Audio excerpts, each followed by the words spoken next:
Alright, so I got the bucket to make the 350 lighter. I know it's gonna go over the tank, but I'm cleaning it anyways. Put the filters inside of here. And people think I'm crazy also, but I rinse those out. I rinse them really good to spray them out. Hit it against the, you see how I do it. I reuse them a couple times. Now I can take the 350 off. Put some water in your 350, so watch it when you lift it up. You don't want to spill all that on you. Show you the top of the 350. All that goo gab's in there. So we're gonna clean that out, take that all apart, and clean that out today. Start cleaning the filter out in this water. The bio wheels, they say you should never let get touch anything, but it doesn't bother me as long as I get some of the algae off, because I have tons of algae all the time. So as long as I get some of the algae off, I'm happy. And I got a bucket around here somewhere where I put the filters in. So I normally just dump the filters. Here they are right here. There's the filters. I normally put everything I clean back in the tank after I dump it out. But right now, I'm just getting this part of it cleaned out. There it goes. It was plugged up, had a leak in there from all my plants. Now this is just straight cold water that I'm draining the tank with. And then with it like that, then I just start cleaning everything else out. When it gets down a little bit lower, I'll go ahead and I'll clean this, because you don't want this core inside the water. But you see there's like live plant growing out here right there. There's a plant, live plant growing out. So I'm gonna get as much of that off as I can. 350, you can pull all the center piece out. There's your impeller right there. That's just the tank water that's in there. Now if you want to pull this out, this actually comes apart also. There's your impeller right there. I'm going to take that out and we'll clean it off.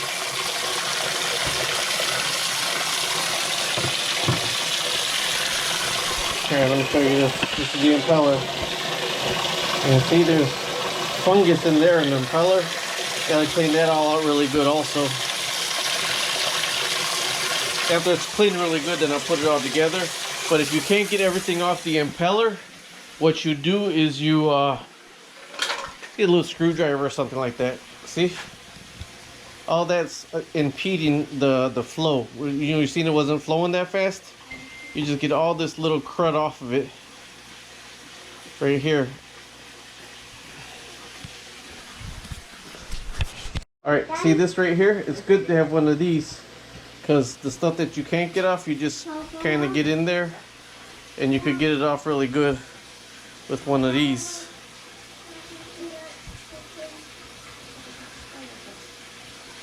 See? And clean it off right there. And just get as much of this off as you can to get your pressure back to the original of what your impeller was. So I'm going to go ahead and clean this off really good. And then go on to the next step. So this is what's left, the impeller itself, I mean the main part of the filter itself. And this right here, probably get the same green scrubby that I scrubbed the, don't get the whole wire in there. And get the green scrubby and scrub this out really good with the green scrubby. See, I'm pulling it off right here. Alright, so I got the regular green scrub pad. I'm going to clean this down as best I can with the green scrub. Now all that water is half sink water and half water from the half sink water and half water from the tanks, because as I'm doing all this, the tank is still draining.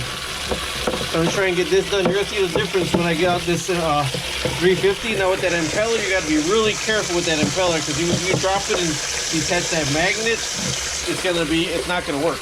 As I'm cleaning piece by piece, there's all the pieces right there. And then if you see I'm cleaning, the tank's still going down right there. I still got the impeller to clean right there. And since it's going that low, I'm going to change the air stone over there also. But as that's going, I'm going to show you the next thing I'm going to clean out. And you'll be like, oh, you're supposed to replace those. And yes, you can replace them. I never replace them all at once.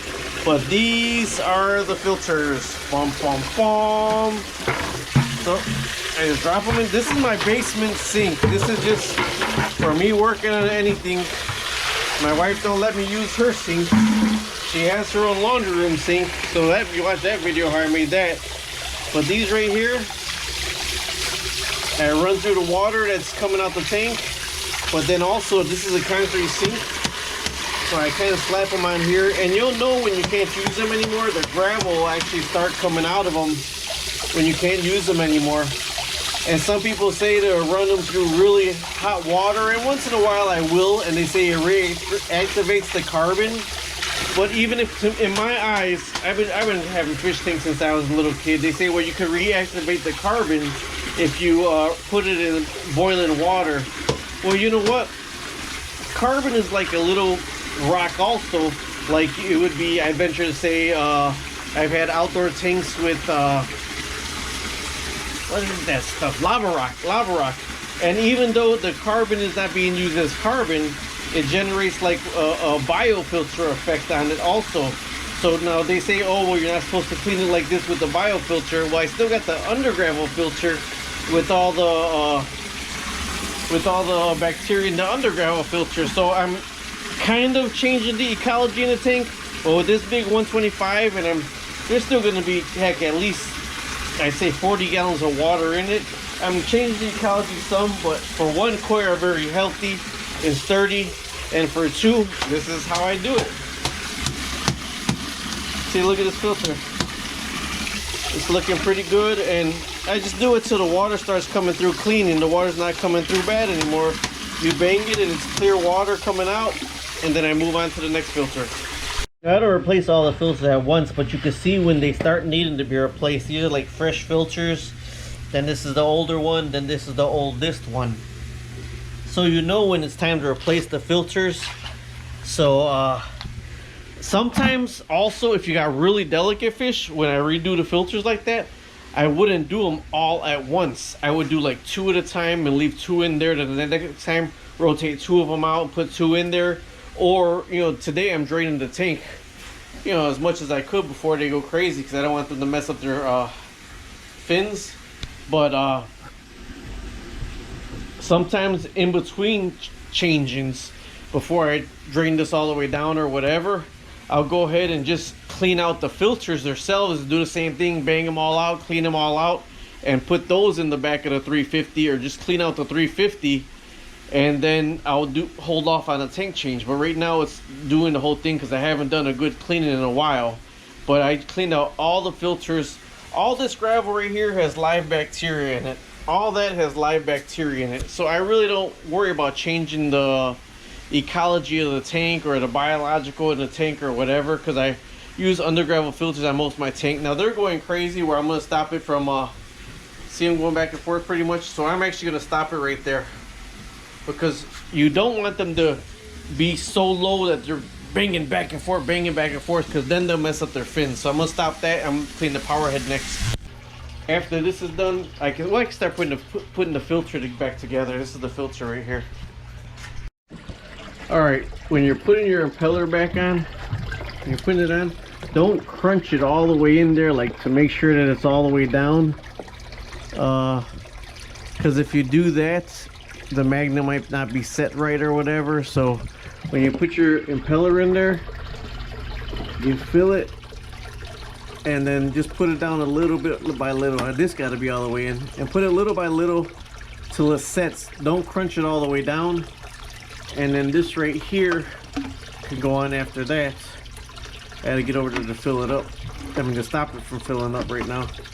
And don't crunch this down too much. Now this got to go further than that. It sits in there, but I push it down and then just a little bit. You don't, if it's too tight, it might not spin right. And then another thing that you have to have by you is have a cup with you, because you don't run that dry. You fill that up with water. So you don't run it dry. You have to have it filled up with water before you plug that sucker in. And you see the water coming out the bottom now? That's how you know that it's filled up with water. Just make sure that's filled up with water before you run it. Okay, then I have a cup of water standing by with me. But if I plug that one in, it should start filling up. Get the cord out the water, of course. And plug that one in right now. You're gonna hear it like that. You know, it's gonna be trying to get the water in it. See, hear it?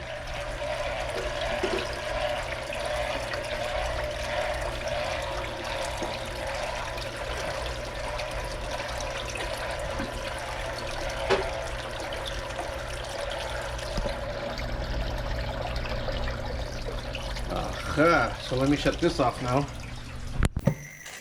Okay, so that was working with the Marineland 350. I think it's a 350, the one with 4 filters in it. But either way, this was a part of the 30-minute video of doing the whole koi tank.